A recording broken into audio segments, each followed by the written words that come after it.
ఆంధ్రప్రదేశ్ ప్రభుత్వం చారిత్రాత్మక నిర్ణయం తీసుకుంది. రాష్ట్రంలో అర్హులైన వారికి వైఎస్ఆర్ ఆరోగ్యశ్రీ కింద 25 లక్షల వరకు ఉచిత చికిత్స కార్యక్రమాన్ని చేపట్టింది. ఎవరికి ఎలాంటి వైద్యం అవసరమైనా 25 లక్షల వరకు చికిత్స ఉచితంగా లభిస్తుందన్న భరోసా ఇవ్వాలనే లక్ష్యంతో కార్యక్రమం సాగాలని సీఎం జగన్ పేర్కొన్నారు.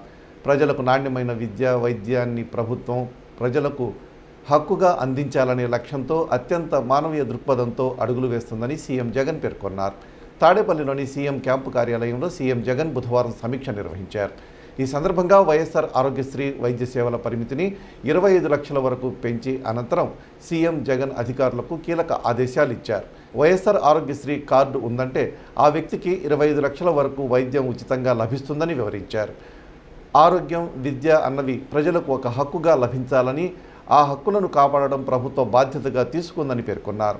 అందుకనే అధికారంలోకి వచ్చిన రోజు నుంచే ప్రభుత్వం ఈ అంశాలపై విశేష కృషి చేసిందని, వైఎస్ఆర్ ఆరోగ్యశ్రీ కింద ప్రభుత్వం చేస్తున్న ఖర్చులే దీనికి ఉదాహరణ అని సీఎం జగన్ పేర్కొన్నారు. ఈ సమావేశంలో రాష్ట్ర వైద్యారోగ్య శాఖ మంత్రి విడుదల రజని, ఇతర ఉన్నతాధికారులు పాల్గొన్నారు.